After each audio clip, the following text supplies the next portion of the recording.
السلام علیکم۔ مدینہ منورہ سے تلاوت قرآن کریم اردو ترجمہ کے ساتھ سورۃ اللیل، قاری محمد جوید خان، ترجمہ بآواز عباس ایوب۔ یوٹیوب چینل برکات الحرمین سے پیش خدمت ہے۔ اعوذ باللہ من الشیطان الرجیم۔ میں شیطان مردود کے شر سے بچنے کے لیے اللہ تعالیٰ کی پناہ مانگتا ہوں۔ بسم اللہ الرحمن الرحیم۔ شروع کرتا ہوں اللہ تعالیٰ کے نام سے جو بڑا مہربان نہایت رحم والا ہے۔ واللیل اذا یغشا، قسم ہے رات کی جب وہ چھا جائے۔ والنہار اذا تجلی، اور دن کی جب وہ روشن ہو جائے۔ وما خلق الذکر والانثی، اور اس ذات کی جس نے نر اور مادہ پیدا کیا۔ ان سعیکم لشتی، یقیناً تمہاری کوششیں بلا شبہ الگ الگ ہیں۔ فاما من اعطی واتقی، چنانچہ جس نے دیا اور اللہ تعالیٰ کی نافرمانی سے بچا، وصدق بالحسنی، اور بلائی کو سچ مانا، فسنیسرہ للیسری، تو ہم جلد ہی اس کو آسان راستے کے لیے سہولت دیں گے۔ واما من بخل واستغنی، اور لیکن جس نے بخل کیا اور بے پرواہ ہوا، وکذب بالحسنی، اور بلائی کو جھٹلایا، فسنیسرہ للعسری، تو ہم جلد ہی اس کو مشکل راستے کے لیے سہولت دیں گے۔ وما یغنی عنہ مالہ اذا تردی، اور اس کا مال اس کے کام نہ آئے گا جب وہ جہنم میں گرے گا۔ ان علینا للہدی، بلا شبہ ہدایت دینا یقیناً ہمارے ذمہ ہے۔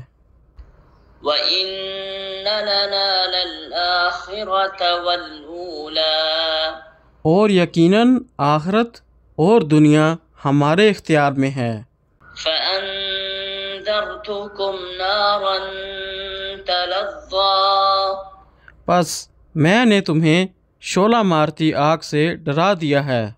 لَا يَصْلَاهَا إِلَّا الْأَشْقَى، جس میں اس بڑے بدبخت کے سوا کوئی داخل نہیں ہوگا۔ الَّذِي كَذَّبَ وَتَوَلَّىٰ، جس نے جھٹلایا اور منہ موڑا۔ وَسَيُجَنَّبُهَا الْأَتْقَى، اور عنقریب بڑا پرہیزگار اس سے دور ہی رکھا جائے گا۔ الَّذِي يُؤْتِي مَالَهُ يَتَزَكَّىٰ، جو اپنا مال دیتا ہے کہ وہ پاک ہو جائے۔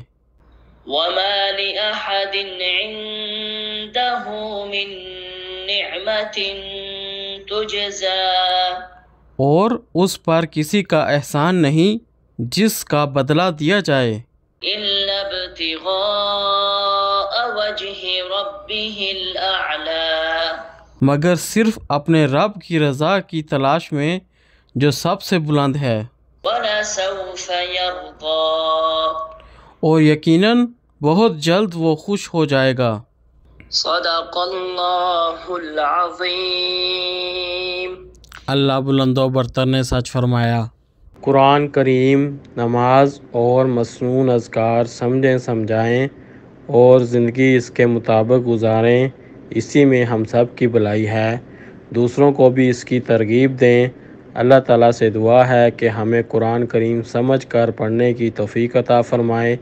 اللہ تعالیٰ ہمیں زندگی قرآن کریم کے مطابق گزارنے کی توفیق عطا فرمائے۔ یا اللہ تمام مسلمانوں کی مدد فرما۔ یا اللہ جو مسلمان پریشان ہیں ان کی پریشانیاں دور فرما۔ یا اللہ جو مسلمان بیمار ہیں ان کو شفائے کاملہ عاجلہ عطا فرما۔ یا اللہ تمام مسلمانوں کو اپنے پیارے گھر مکہ شریف کی زیارت نصیب فرما۔ یا اللہ تمام مسلمانوں کو مدینہ شریف کی زیارت نصیب فرما۔ یا اللہ ہمیں قبر کے عذاب سے محفوظ رکھ۔ یا اللہ ہمیں دوزخ کے عذاب سے بچا۔ یا اللہ ہماری آخرت آسان فرما۔ یا اللہ ہمیں دنیا و آخرت کی کامیابیاں عطا فرما۔ آمین یا رب العالمین۔